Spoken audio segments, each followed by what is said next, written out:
Good day. Today, 28th November, there has been a cascade of news, important news, about both of the two conflicts which are taking place, the one in Ukraine and the one in Gaza and generally in the Middle East. I'm going to start by discussing the conflict in Ukraine. Firstly, it's important to say that the great storm that struck Ukraine and the whole Black Sea area has apparently now abated, and it is likely that over the next couple of hours, the pause that we were hearing so much about, that I discussed yesterday, that pause in the fighting will end, and that the usual fighting will resume. And again, so far as I can see, the major focus for the moment continues to be Avdeyevka. The Russians, having consolidated control of the industrial zone, are presumably intending to launch further advances in Avdeyevka at some point over the next few days or perhaps weeks, once they've consolidated their positions and sorted out their various plans. And again, I repeat a point which I've made many times: the Russian General Staff does not inform me of its plans any more than the Ukrainian General Staff does. So I don't want to engage in too much guesswork. Others who are more expert than me have been able to just, like Dima at the Military Summary channel, Rebar, any number of Telegram channels, are able to discuss what they think the Russians are going to do in Avdeyevka. But I don't think it's really my place to do that. What I will say is this: the Russians have consolidated control of the industrial area, and presumably that, having put them in close proximity to the built-up areas, the residential areas of Avdeyevka, close to central Avdeyevka, in other words, I find it difficult to imagine that the Russians, having advanced in this area, once they have consolidated control and cleared the neighboring areas adjoining the industrial area of the remaining Ukrainian troops that they are there, I find it difficult to imagine that they will not want to exploit the advantage that they have achieved through their advance there.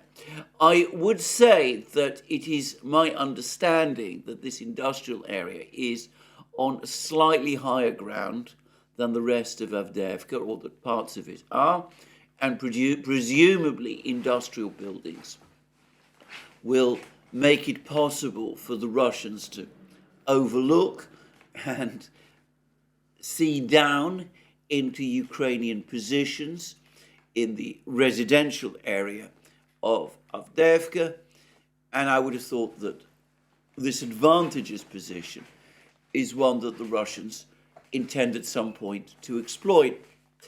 There has been some other interesting news, and here I take it straightforwardly from Dima at the Military Summary channel.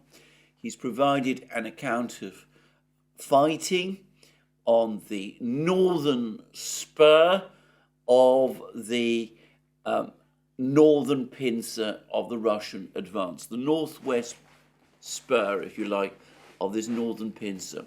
And this northern pincer, in effect, faces in two directions.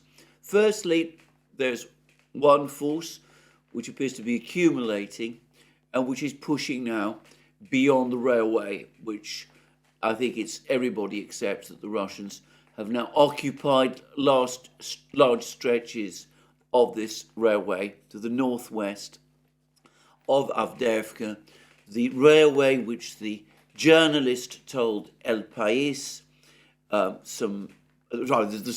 Ukrainian soldier told the journalist from El País in that article in El País that I discussed about a week ago, this railway, which is an absolutely vital defense line for the Ukrainians if the Russian armor can roll past the railway line, then basically it's curtains for Avdeyevka.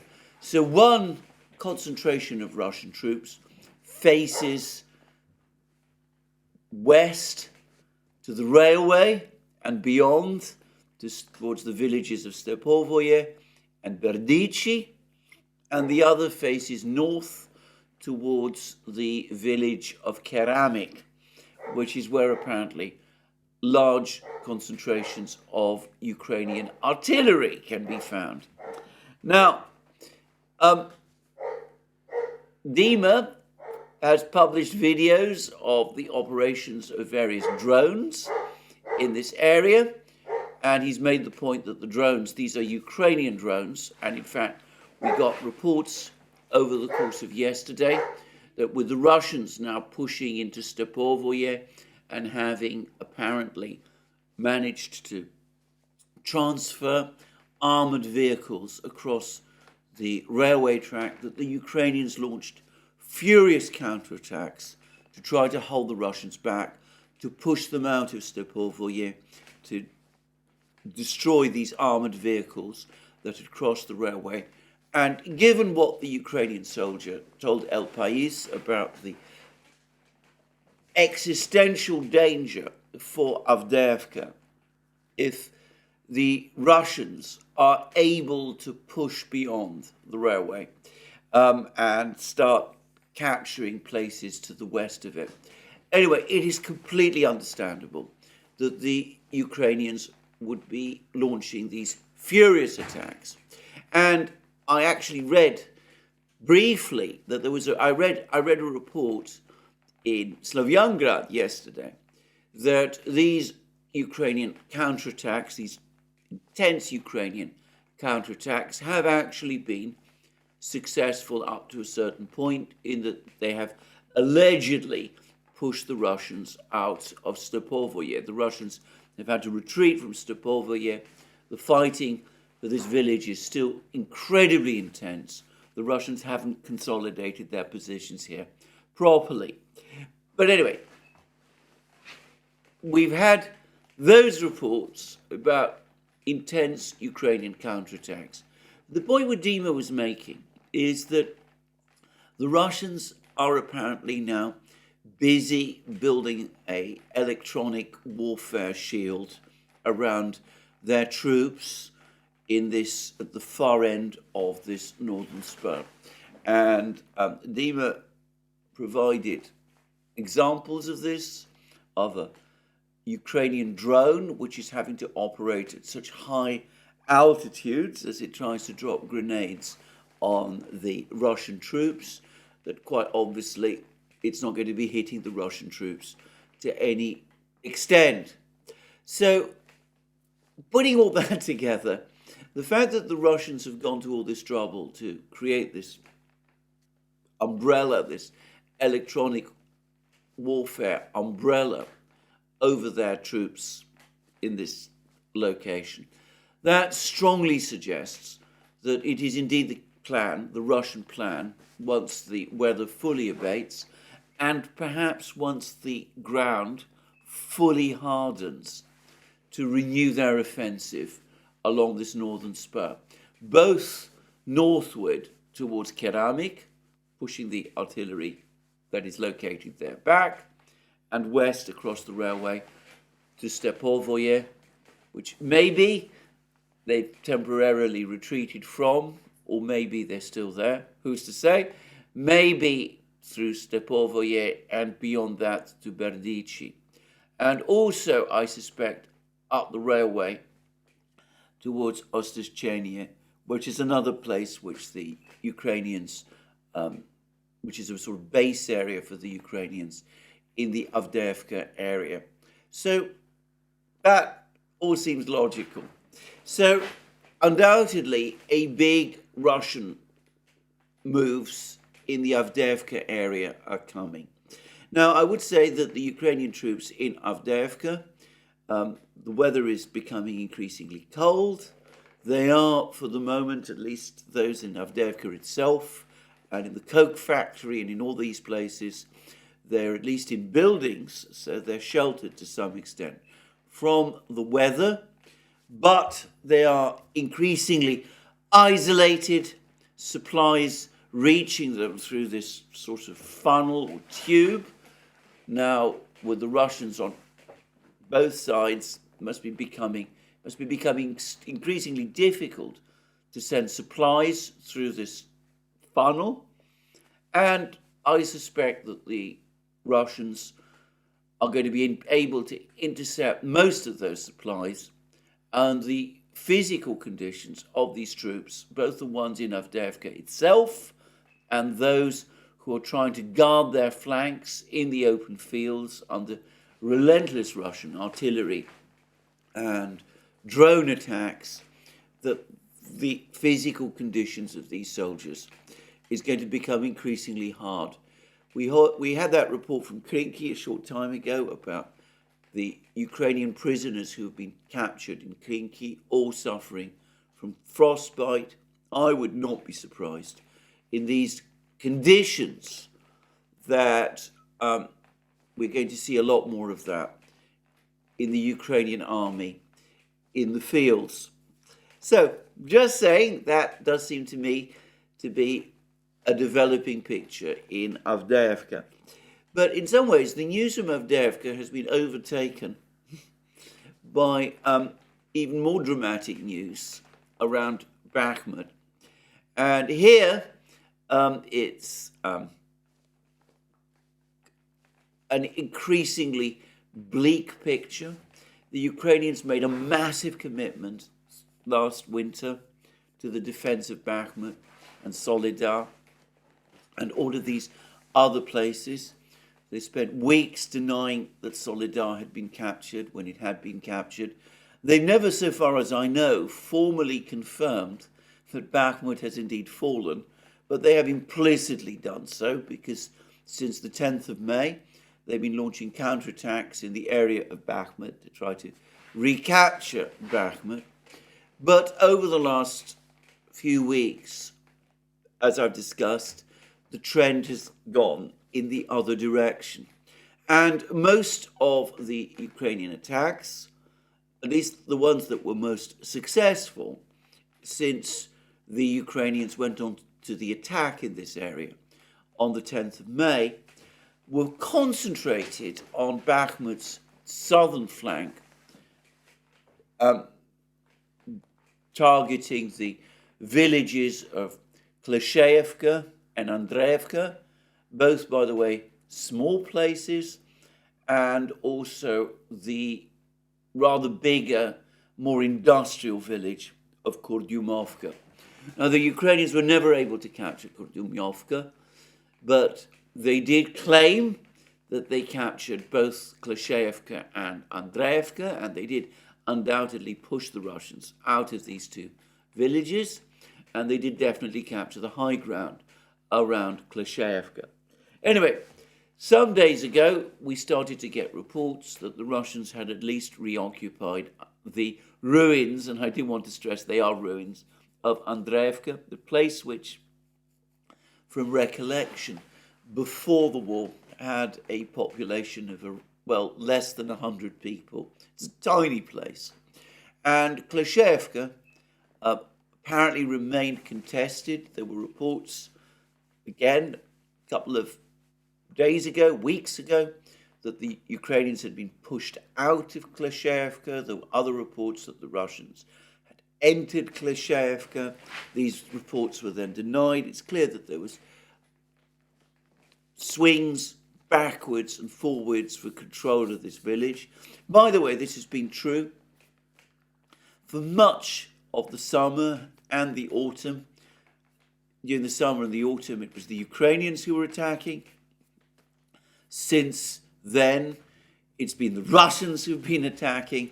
And of course, before these latest battles in the autumn and winter of last year, it was the Russians, the Wagner organization, which was attacking.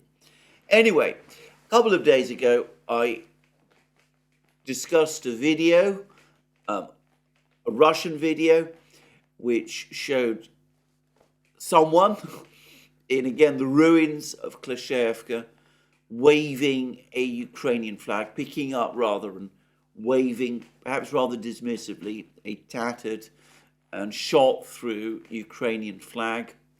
And it was suggested that this finally confirmed that the Russians have indeed perhaps occupied Kleshcheyevka or are in the process of doing so. Well, over the last 24 hours, there's been a cascade of reports, I believe now from Ukrainian sources, that the Ukrainians are indeed pulling their men, such as they are still left, out of Kleshcheyevka. That Kleshcheyevka, it is clear, has now become undefendable, and that the Ukrainians are having to pull back whatever survivors are left, and many of them are apparently being taken to field hospitals and clinics in the nearby town of Chasov Yar. Now, if that's true, if the Russians are now back in control of both Kleshcheyevka and Avdeyevka and the heights north of Kleshcheyevka, then this effectively reverses the entire gains of Ukraine's counterattacks in the Bakhmut area since May. And it will be a big psychological blow to the Ukrainians, given the amount of losses that they've suffered in this particular place. But anyway, there we go. That's information that's been coming from Bakhmut, from the southern flank at Bakhmut, but perhaps even more worrying for the Ukrainians, if it is true, and this is a report I saw yesterday, and again, one gets lots of reports, one doesn't always know how accurate these reports are. But I said some days ago that there were reports that the Ukrainians had pulled their men out of Khromovo, a village to the northwest of Bakhmut. Khromovo was one of the few villages around Bakhmut that the Wagner organization never apparently entered or sought or ever gained control of. If the Russians capture Khromovo and Budanovka, which is a somewhat bigger village to the west of Khromovo, then all the villages that surround Bakhmut will finally be under Russian control. The Russians will have stabilized their control of Bakhmut, and they'll be in a position at a time of their choosing, presumably, to advance further west to Chasov Yar. Anyway, there's now been a report, and again, as I stress, it's not clear how much weight to place on it. I read it on Slavyangrad, but one reads lots of reports. One doesn't know necessarily what this is true. This is not, by the way, a report by the team at Slavyangrad themselves. It's, as I understand it, one of the many telegram and reporting channels that provide information about the war. Slavyangrad is a very, very useful site aggregator, amongst other things. But anyway, I read a report there that the Russians have now entered Khromovo and that they are in the process of occupying this village. And if that is indeed the case, if the Russians have occupied, are in the process of capturing Khromovo, then it's likely that before long they'll move on to Budanovka. And if you look at a map and you look at the situation around in the map, you will see that with Budanovka captured, it would have been extremely difficult anyway for the Ukrainians to hold on to their positions in Kleshcheyevka. And it could very well be that even more than the pressure on the Ukrainians by the Russians in the Kleshcheyevka area, it is the fact that the northern flank, the Russian northern flank around Bakhmut is advancing, and that Ukrainian resistance there appears to be breaking down. It could be that it is this which has decided the Ukrainian command that they really have no option but to pull their remaining men from Kleshcheyevka and to pull them back to Chasov Yar. There does remain one other village, Ivanivska, Krasnoye, as the Russians call it, which the Russians would presumably need to capture if they were to move on to Chasov Yar. That's apparently a difficult place to defend because it's surrounded by wooded areas. But if Bogdanovka falls, I would have thought that any Ukrainian troops trying to defend themselves in Ivanivska might risk being cut off, and quite plausibly the Ukrainians will be forced to withdraw from that village as well. So, bleak news for the Ukrainians in the Bakhmut area. And there's also, by the way, news, all kinds of news about fighting in the Kupiansk area. Russians appear to be advancing there as well. But it seems that the biggest events are happening somewhere further to the south of the Kupiansk area, in one of this village. I can never quite get its name. Belgorovka, I believe it is, west of Seversk. It's been sometimes under Russian control, sometimes under Ukrainian control. It's passed under the control both of the Russians and the Ukrainians at various times. I remember that the Russians captured it shortly after the fall of Lysychansk, and there was a lot of speculation at that time that they would then use the capture of this village to move on towards Seversk, which is a bit further to the west. Seversk also being apparently a difficult place to capture because of the topography. That never happened. But anyway, there are also further reports that the situation of the Ukrainian troops, the 54th Brigade, one of the brigades which has been publicly complaining that it's short of ammunition and artillery support and other supplies, it seems that the situation of the military unit there is becoming desperate, and it's likely that the Russians will finally capture this village at some point over the next couple of days, and do so once and for all. And there's also further reports that the Russians are now making more advances further south towards this village of Novomikhailova, close to Marinka. As I said, I don't fully understand the significance of this village, but anyway, the Russians are advancing there. And it seems that the Russians are also pushing hard, are starting to resume offensive operations in the area of the Vremevka salient towards the villages of Staromayorsk and Orozhaine. And I noticed that Dima at the Military Summary channel appeared to think that they might have actually gained more ground in this area than has been attributed to them so far, which is a sign that communication information that's been passed around about the situation on the battlefronts is not particularly, not always fully up to date. But anyway, there we go. An operational pause brought about as a result of the storm, but the cumulative story continues to be Russian advances all along the front lines. The Russians steadily pushing forward now that the weather is abating. And as I made clear in my program yesterday, I said that whatever brief respite the Ukrainian soldiers might have gained on the battlefronts from the fact that the storm forced an operational pause, well, that respite would be brief, but it's likely that with flooded trenches, cold conditions, mud, rodents probably all over the place,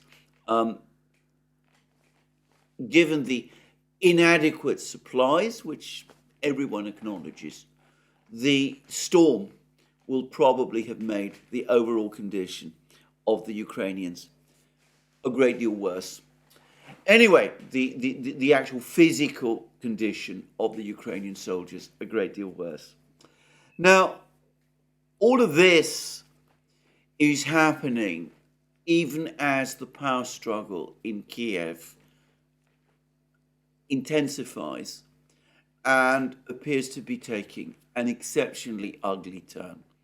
Now, I spent a fair amount of time in my program yesterday describing the nature of the power struggle, the fact that there's been criticism by a Ukrainian parliamentarian from Zelensky's party of General Zaluzhny, calling into question Zaluzhny's actual military competence.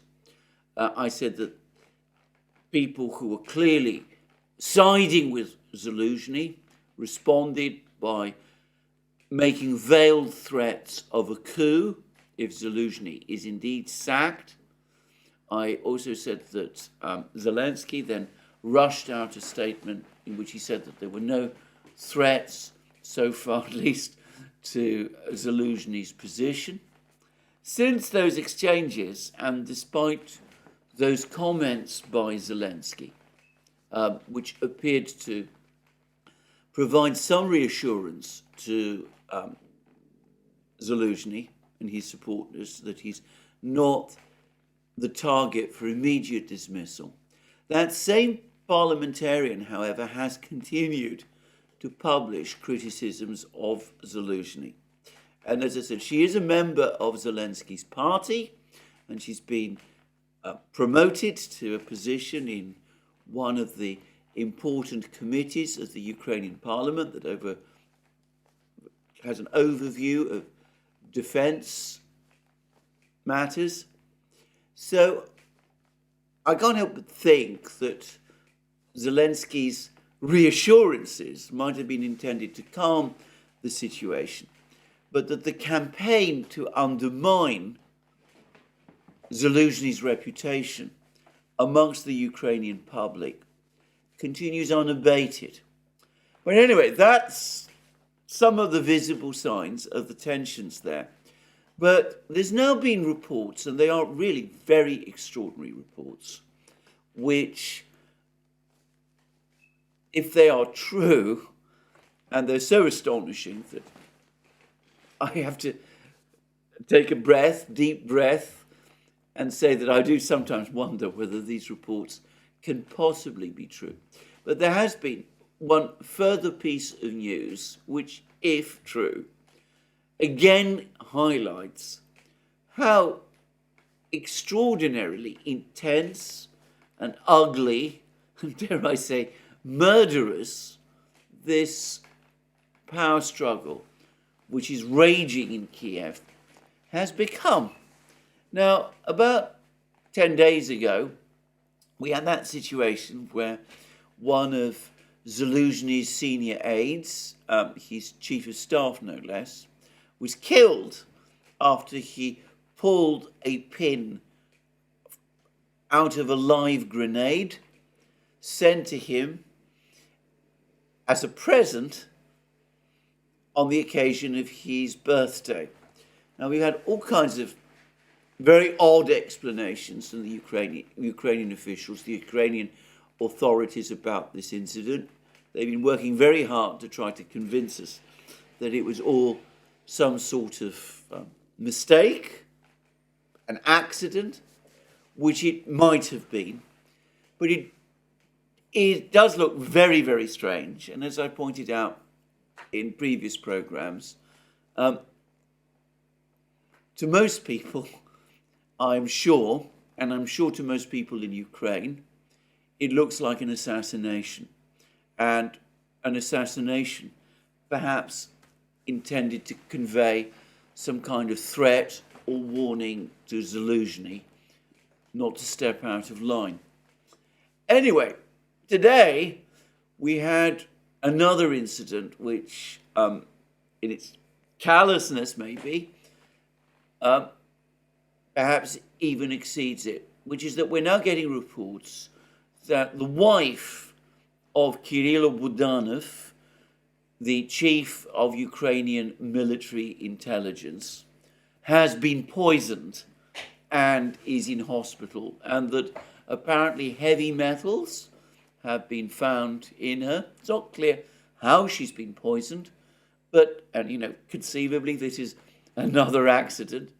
But anyway, the reports again appear to suggest, or at least the reports I've seen, appear to suggest that this was another assassination attempt.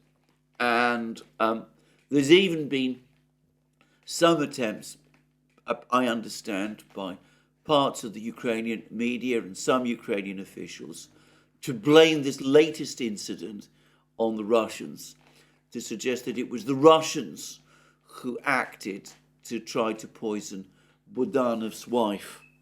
Now, that might not be entirely untrue, by the way. I mean, I don't know what kind of intelligence operation the Russians have in Kiev. I presume that they do have one. A couple of days ago, officials of Zelensky's government were breathlessly reporting that President Putin has ordered the activation of the various cells that the Russians have supposedly planted in Kiev. There were also claims that the Russians are busy trying to organize a counter-Maidan in Kiev. But anyway, it seems to me much more plausible that if this was a deliberate murder attempt, a poisoning attempt, and that, I have to say, is what it looks like, then it's much more likely that it is connected with this power struggle that's going on between Zelensky and Zaluzhny. I tend to find that when looking at these things, the simplest explanation is the best. We've had, as I said, a bit of feud now. It's pretty much out there in the open, raging between Zelensky and Zaluzhny. Zaluzhny, so far as I can tell, basically has gone on strike. He says that his advice, his wise advice, is no longer being heeded. He says that Avdeyevka is turning into a second Bakhmut. Zelensky insists on feeding reinforcements and reserves into the fighting in Avdeyevka, just as he did in Bakhmut. And apparently there's nothing that Zaluzhny, who is, after all, only the commander-in-chief of the Ukrainian armed forces, just below Zelensky himself. Apparently there's nothing that Zaluzhny can do about that, except presumably sulk. I have to say, I've received some emails pushing back a little about this, saying that I'm not being, I don't understand fully Zaluzhny's position, but I would have thought that faced with a collapsing war and unfolding military disaster, the true responsibility of a general in command of troops in that situation is to report the situation without fear or favour to his supreme commander-in-chief, President Zelensky, and if that commander-in-chief fails to listen, to declare his resignation and to make public his concerns. I would have thought that is a much more appropriate thing for an officer in Zaluzhny's position to do. But anyway, let's put that aside. So we've had all of that. We've had this mysterious death of Zaluzhny's chief of staff. And now we've had this poisoning or apparent poisoning of Budanov's wife. All of this going on alongside heated rumours of purges of military officials and talk of coups and of third Maidans and things of that kind. It seems to me much more logical that what has happened is, as I said, that if this incident is real and is what it purports to be, that this is this latest event, this poisoning, apparent poisoning of Budanov's wife, is another act in this extraordinary power struggle. If you want to engage in a little speculation, or you allow your imagination perhaps to run away with you a bit, I'm just saying now, we can always do, all of us do that. I can do that, after all, on a program like this. But, I want to make it clear this is speculation, and it may be completely wrong. But we've had the possible murder of Zaluzhny's chief of staff, and people are construing this as a warning to him. Could the apparent poisoning of Budanov's wife be either a response to that, retaliation for that, or just possibly could it be another warning to the military? Budanov, after all, is a military officer, not to tangle with Zelensky and his administration. What Budanov makes of all of this, and he's a dangerous man to cross, I would have thought, I really can't imagine.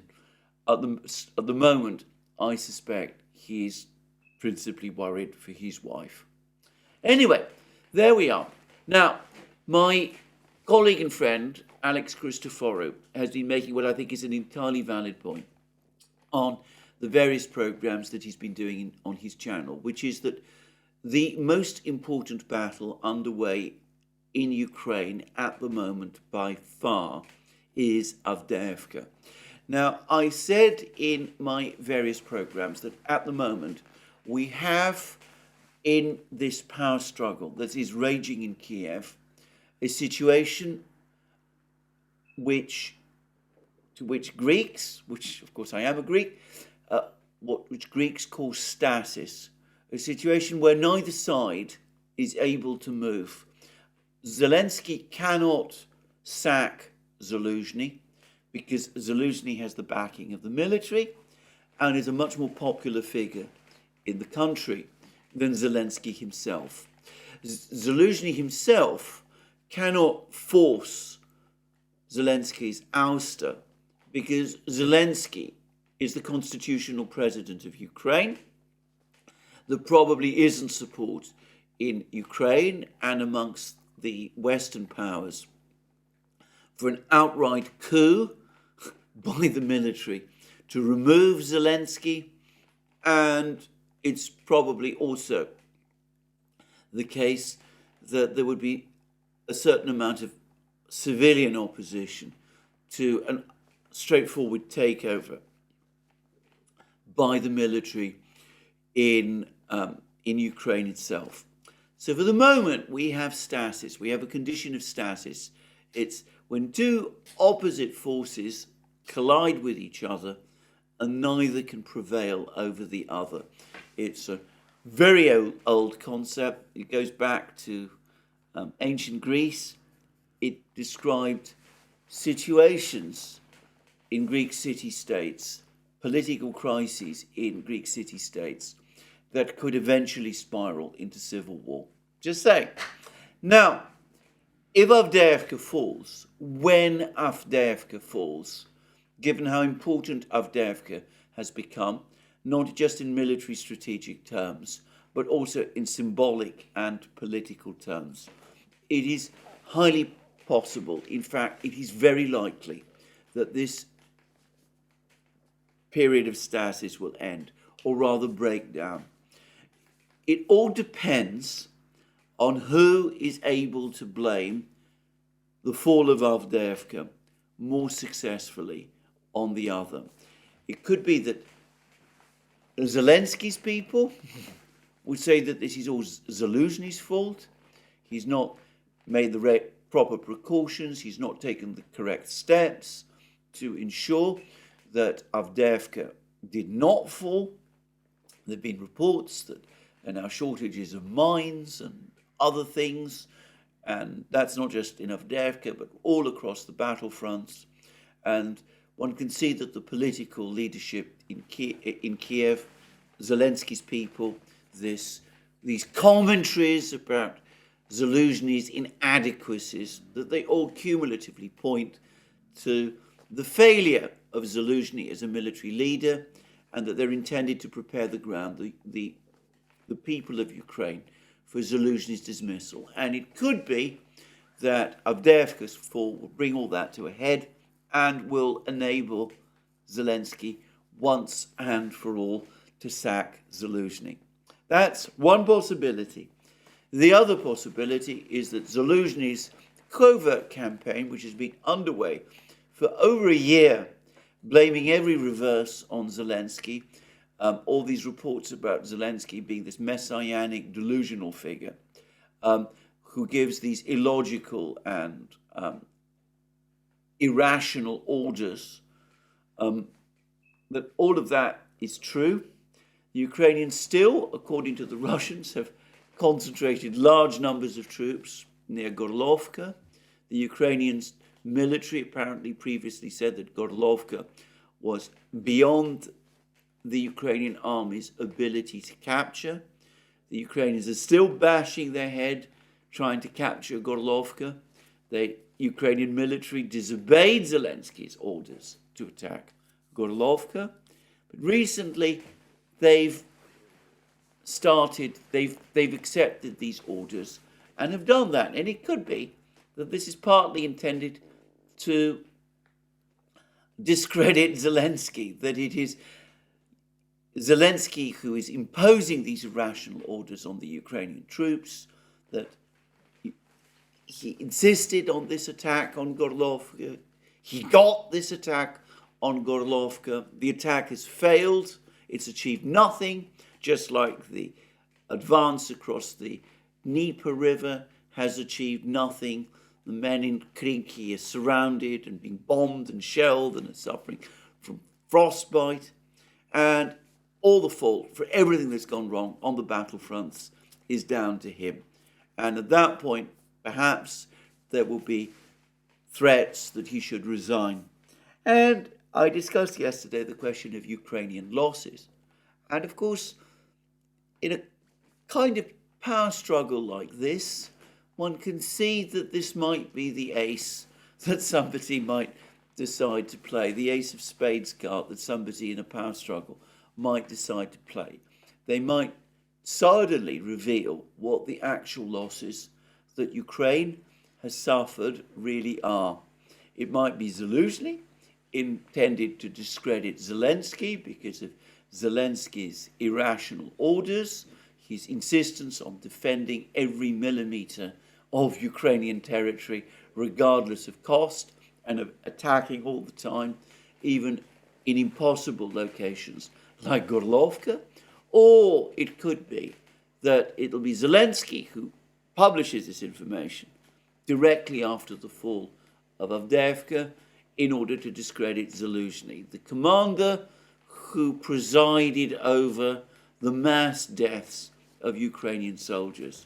And I discussed again yesterday in my program the fact that this mysterious figure supposedly giving the true number of dead Ukrainian soldiers apparently briefly appeared in a Ukrainian television program. I said that I don't think that number is reliable. It did cross my mind afterwards whether perhaps that was planted there again deliberately as part of this power struggle that is currently playing out. Now, all I will say about this is that people in the West, governments in the West, need to start taking this power struggle very seriously. I don't know how it's going to pan out. I don't know who's going to prevail. I don't know whether there will be violence. There has been a history of violent changes of power in Ukraine since 1991. I don't know how it will play out. But if the situation, the political crisis in Kiev spirals out of control, then it's difficult to see how it will be possible for the Western powers to explain their way through that. And of course, a political crisis at the very center of power in Kiev might eventually, or might very quickly, have an impact on the situation in the battlefronts, where we're hearing more and more reports about how discontented the soldiers have become. And, well, that might hasten a collapse there. So I think that Western governments perhaps need to pay attention to what is going on in Kiev, and perhaps they are asking serious questions about what's happened to Budanov's wife and Zaluzhny's chief of staff. Maybe they need to make further attempts to take these people, Zaluzhny and Zelensky, to one side and give them all a good talking to. Maybe they also need to make a decision which one of these two figures they support. Do they support Zaluzhny, who I suspect has more support amongst the Americans, though it's also undoubtedly the case that the Americans don't feel that he hasn't always followed their advice, or perhaps, possibly, just possibly, do they continue to back Zelensky, which is what I suspect most of the governments in Europe, and certainly the government in Britain, would prefer to do. But anyway, they may have to make some more very difficult decisions. And I would add, the United States in particular needs to think very hard about all of this and find out what's really going on in Kiev. Because if the political crisis in Kiev spirals out of control, if it gets to a point where generals are being sacked and people are streets are filling with protesters or with troops, if there's signs of further instability in Kiev, well, it won't just be problems on the battlefronts, but I would have thought that convincing American voters and convincing skeptical Republicans in Congress that Ukraine should continue to receive more money is going to suddenly become exponentially more difficult. Anyway, there we are. We shall see how things turn out. But events in Ukraine do seem to be heading towards some kind of crisis point. We'll just have to wait and see whether they do and what it is and what the outcome of that crisis will be. Now, there's also been a great deal of information about the situation in the Middle East. We've had a humanitarian pause, and now that's been extended for a further 2 days, with Hamas releasing more of its hostages in return for more prisoner releases by the Israelis. I'm aware that some people are unhappy about the fact that I call these Israeli prisoners, but I'm going to continue doing so because obviously there are sensitivities on the part of this platform and other places about that. So I'm choosing my words very carefully. One should not run away with the idea that I think it is in any way proper or appropriate for women and children to be held prisoner, at least not in general terms. But anyway, let's move on. A further 2 days of this humanitarian pause. And I've already said before that it's quite likely that pressure will increase. In fact, it's a certainty that pressure will increase to convert this pause into an outright ceasefire. And there have been media reports that Egypt and Saudi Arabia are now working together to try to achieve just that that they've been lobbying intensively, the various permanent members of the Security Council. Well, of course, the Russians and the Chinese are already fully on board with that. But in other words, that they're basically lobbying the Americans to get a ceasefire, a full ceasefire. And though I think the idea of an outright Arab oil embargo can be disregarded, there have been hints recently that with the price of oil again slipping, Saudi Arabia might start backing a further cut in OPEC plus oil production, supposedly to balance prices. Now, that will not be something that the Biden administration will want to see, given that they will want prices at the pump, gas prices at the pump, and in terms of energy reaching people's homes, to fall over the winter and in the run-up to the election next year. So there is that level of political pressure that the Saudis and their friends, who in this, of course, would include the Russians, that they can exert, and of course they may have other means of exerting, they no doubt do have other means of exerting pressure as well. And as I've also discussed, the United States, the administration, failed to judge properly the domestic reaction to the fighting in Gaza in the United States itself, and even more so in Europe. And it's clear that the administration was taken aback by this. It's had to witness opposition to the administration's full-throated support for Israel that it announced right at the start of the conflict in Congress, which is, to put it mildly, unusual. It's had protesters outside the White House, and these protesters are people who would normally vote Democrat. So one can see that the administration has been shaken by these events. And we've had further evidence that the administration is unhappy with Israel resuming its offensive in Gaza directly after the current humanitarian pause finally ends. Secretary Blinken is apparently again being dispatched to the Middle East. He's apparently going to visit Israel as well. We now have this article appearing in the Financial Times.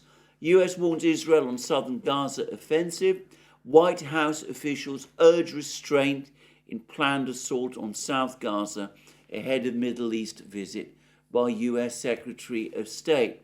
And we go on to read in the Financial Times, President Biden and other senior US officials have warned Israel that its planned offensive in southern Gaza must avoid the kind of mass internal displacement triggered by its bombardment of the north.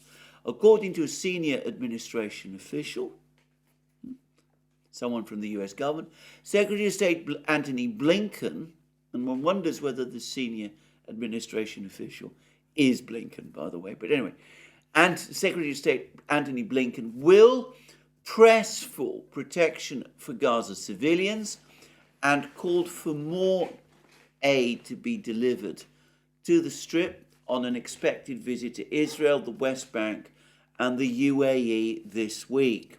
US officials acknowledge that Israel intends to resume its effort to eliminate Hamas after the current pause in fighting, but say they have told Israel it must not worsen the humanitarian crisis if and when its army moves into southern Gaza.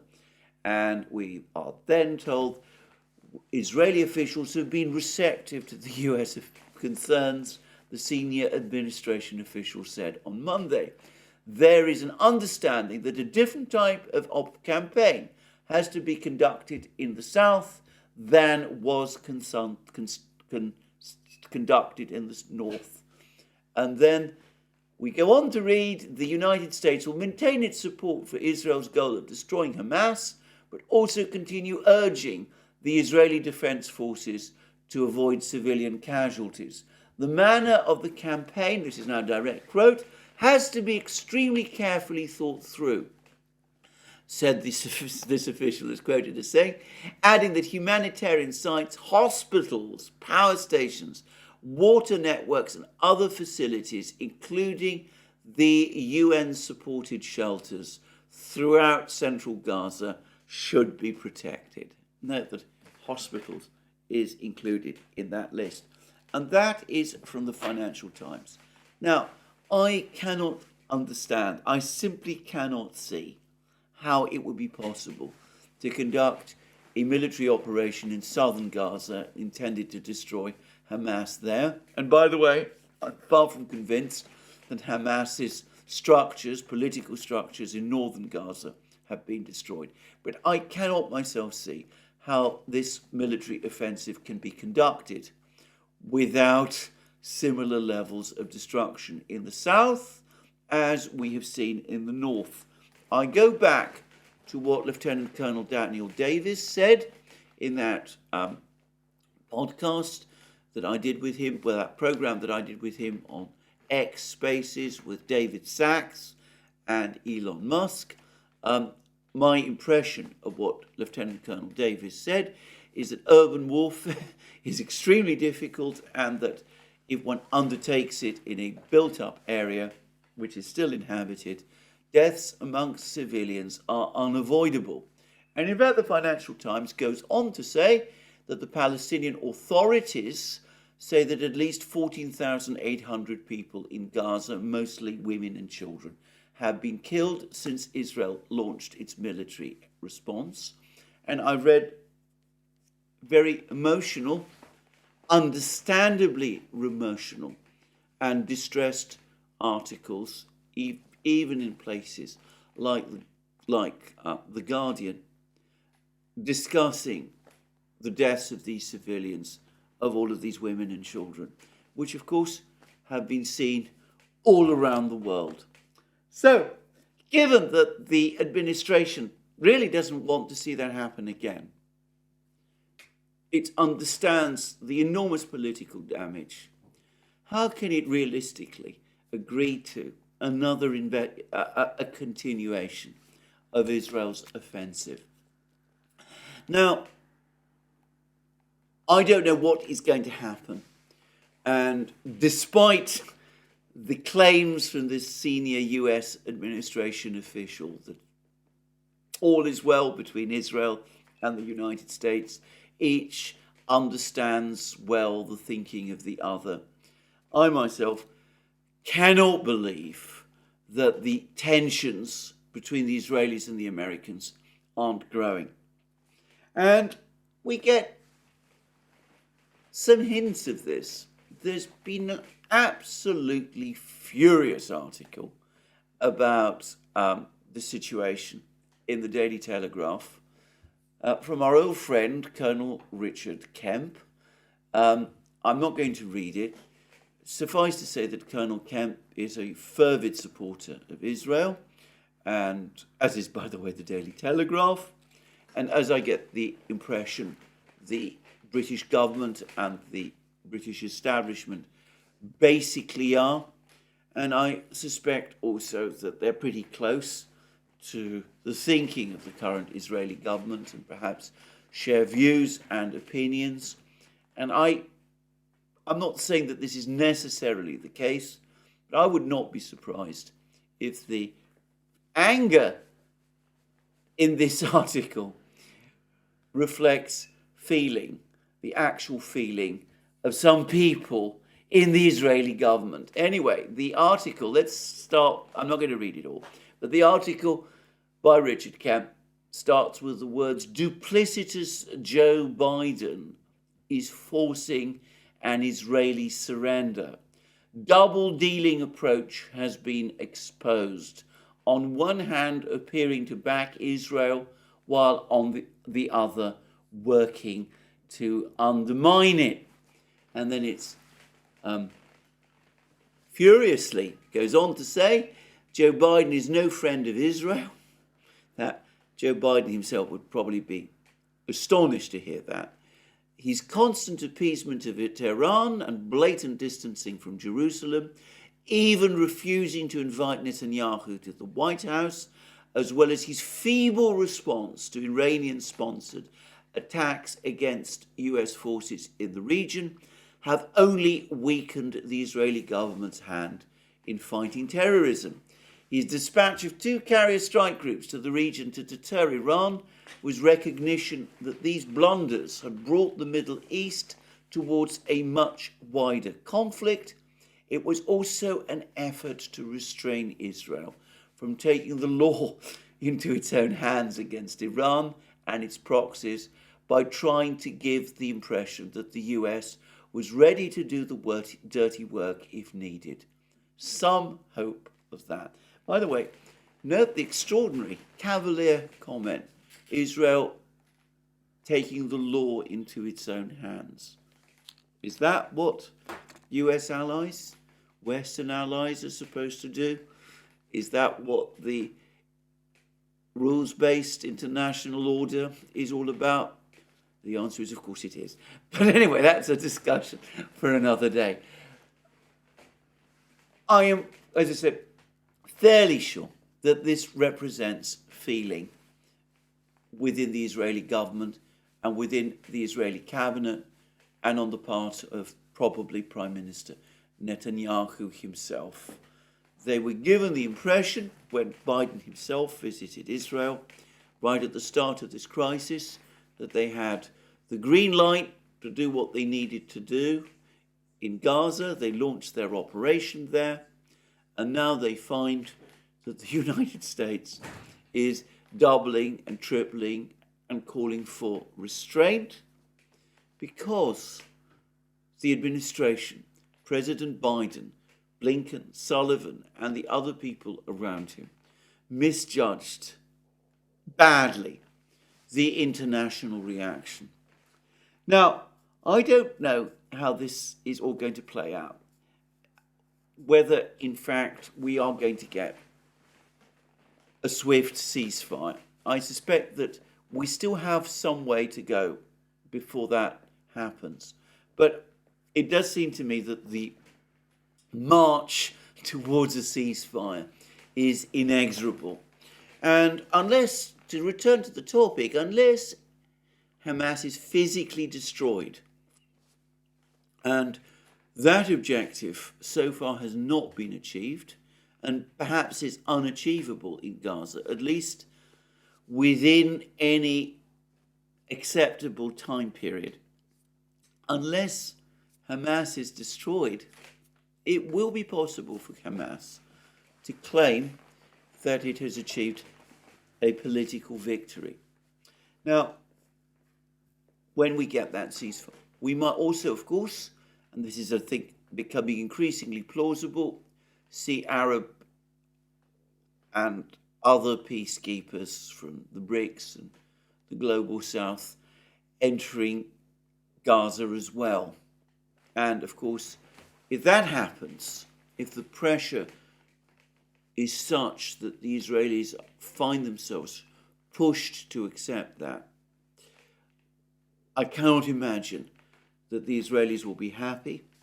They'll be complaining amongst themselves and perhaps even in public that that peacekeeping force is there to protect Hamas rather than to ensure security for Israel. So, I think that we are actually at a turning point in the situation in the Middle East because the Israelis massively affected by the events of the 7th of October, have now found that their American ally has fallen short. And it is likely also, and I think that in this I have to say I agree with people like Professor John Mearsheimer, with Alistair Crook, that once Prime Minister Netanyahu goes, the trend in Israeli politics will be for whoever replaces him to take an even more hardline stance than he has done, with that trend continuing even beyond that. And it seems to me that we are therefore starting to see, for the first time that I can remember, a long-term trend of divergence between the United States and its Israeli ally. And that will have significant implications for future developments in the Middle East. In the meantime, of course, if we have the kind of ceasefire that I think is gradually starting to take shape, then of course Hamas will be able to say that they are the strong resistance movement, but conceivably we will also have an Arab League presence, not an Egyptian presence, but an Arab League presence in Gaza, something, as I said, which Israel will not want to see, and will be seeing a further consolidation of the rapprochement, the current rapprochement between Saudi Arabia and Iran. So the pieces are moving in this jigsaw puzzle, which is the Middle East, but they're starting to coalesce in a certain way. I have to say it's pretty much the way that I thought they might do. But obviously there are a lot of uncertainties still ahead, and it's always possible that something will happen that will change the situation dramatically and come unexpectedly, just as the events of 7th October did. Now, before I end this video, I want to talk about the political problems of one further government, because it is looking to me as if Chancellor Olaf Scholz is now holed under the waterline. I think he's been made a whole series of disastrous missteps ever since he became Chancellor. But it's looking clear now that he's facing a severe budget crisis to which he has no real answers, and which could tear apart his coalition, and at the same time that he's suffering a fatal blow to his political credibility. There's been a long article about this in the Financial Times, and I'm going to quote from this extensively. It says that a house of cards court ruling leaves Olaf Scholz's legacy in tatters.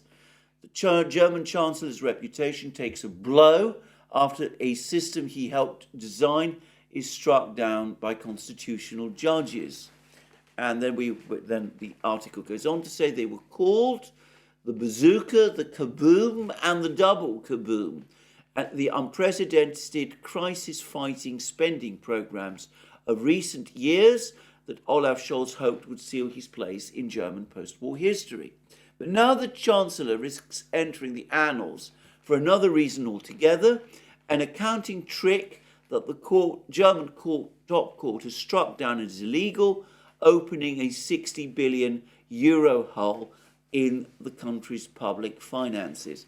Now, I'm not going to go into the details of these various accounting tricks.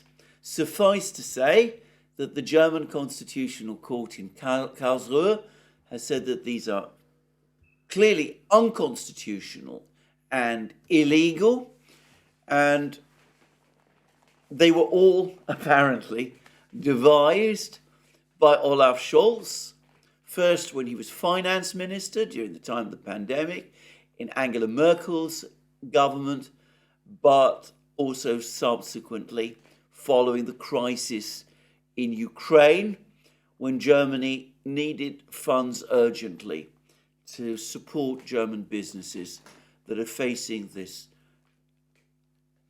energy crunch triggered by the Scholz government's decision to stop cheap energy flows from Russia.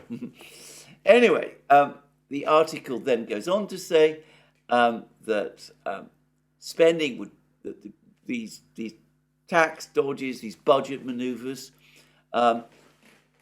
promised that spending would be increased, but without excessive borrowing. The SPD and the Greens secured the funds they needed to make German industry carbon neutral, whilst the hawkish FDP, the Liberal Party that controls the finance ministry, wants a promise that the debt break, the constitutional curb on new borrowing suspended during the pandemic would be restored in 2023. Now, the whole construct has been declared unconstitutional, and this has led to bitter recriminations within the coalition. We've had comments from a member of the CDU who says the Constitutional Court ruled that Scholz's government broke the law twice, once by repurposing loans raised to fight the pandemic, and the second time by spending the money in subsequent years rather than in the year the credit lines were authorized. That's pretty shocking. What this person does not say, by the way, his name is Lineman, does not actually say is that that spending in subsequent years was partly to offset the effect of the severance of the energy flows from Russia. It was to provide that financial cushion to German business that helped them to get through the energy crisis of last year. And further down, however, in the article, there is a reference to that. They say that the article says that Scholz started off as a classic German finance minister, strictly observing the debt brake and keeping new borrowing to a minimum. That changed with the pandemic when he pushed through a supplementary budget financed with 156 billion euros of new debt and unveiled a bazooka of unlimited liquidity assistance to German companies facing lockdown. And 3 months later, he unveiled a $130 billion stimulus package aimed at bringing Germany out of the pandemic with a car boom. And then last year, Russia invaded Ukraine and drastically reduced its supplies of gas to Europe, plunging the German economy into crisis.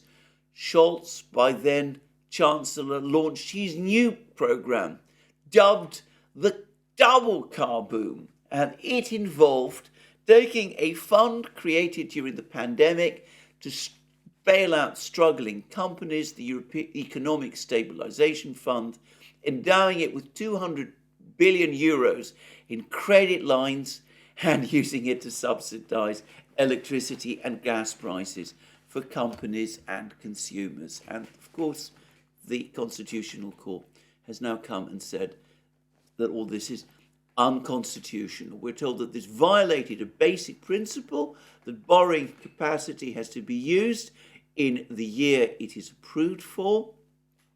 And an official, it says that the Scholz system rested on all of these off-budget vehicles, and now they've all collapsed like a house of cards.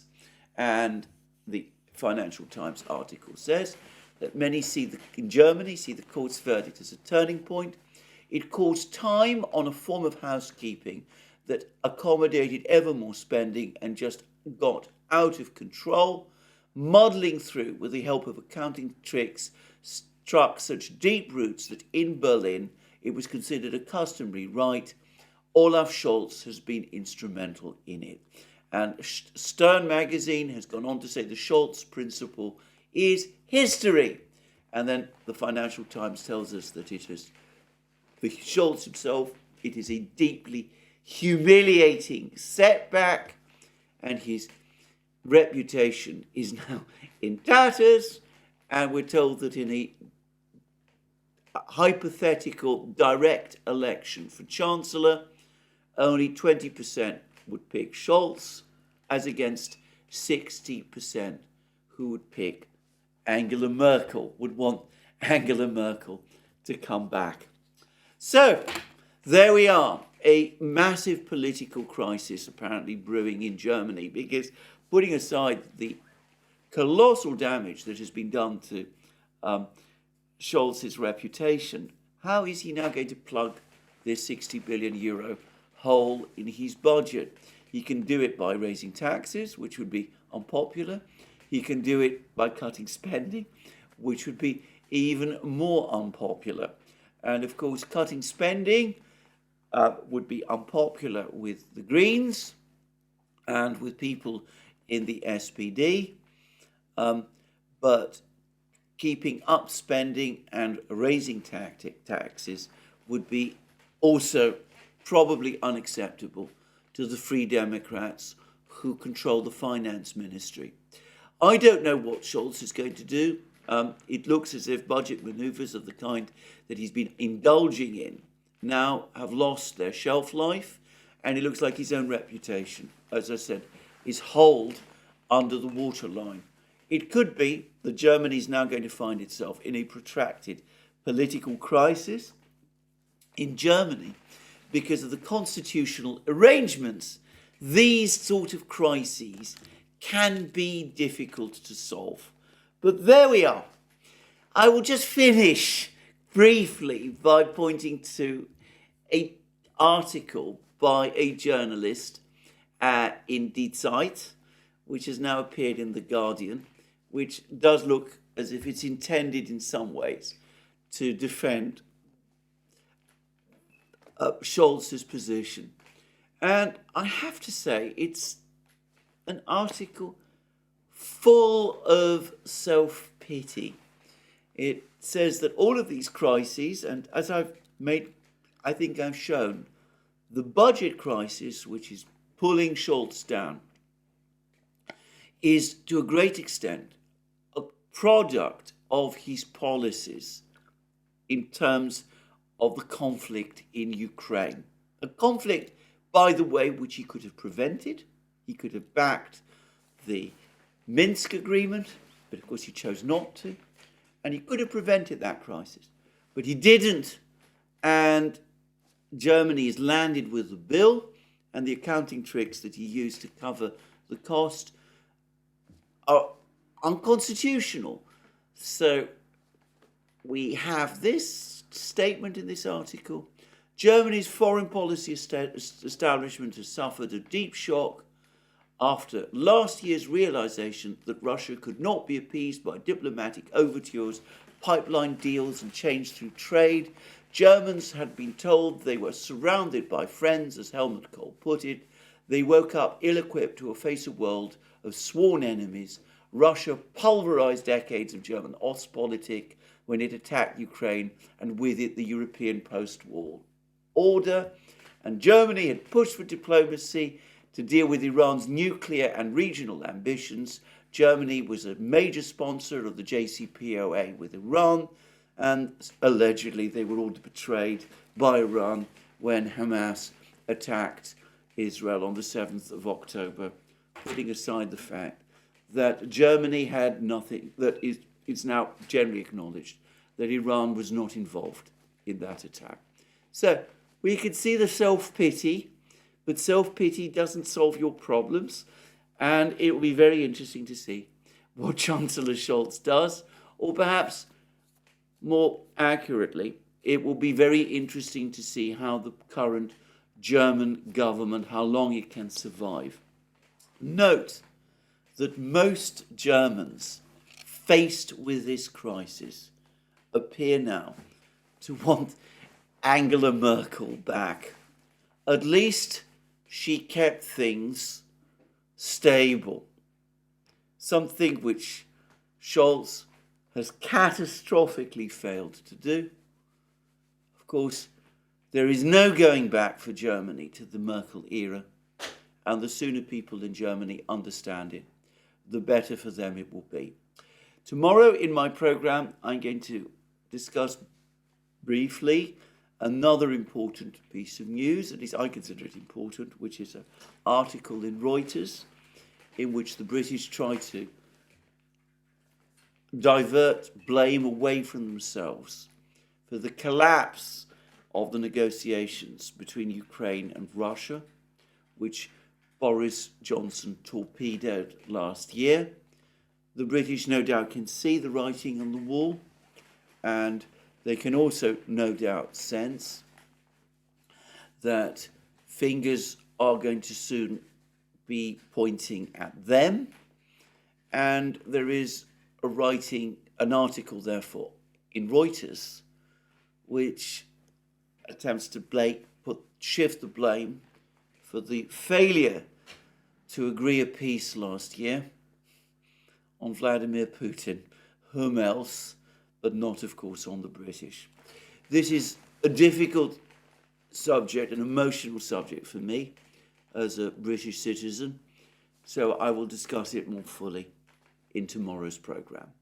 Thank you for joining me again. In the meantime, more from me soon. Just to remind you again, you can find all our programmes on our various platforms, Locals, Rumble and X. You can also support our work via Patreon and X. Subscribe star, links under this video. Don't forget to check out our video. You'll find all sorts of amazing things. So our shop, rather. Check out our shop. You'll find all sorts of amazing things there. Our magic mugs, our hats, our t-shirts, our sweatshirts, and all those great things. Last but not least, if you've liked this video, please remember to tick the like button and to check your subscription to this channel. That's me for today. More from me soon. Have a very good day.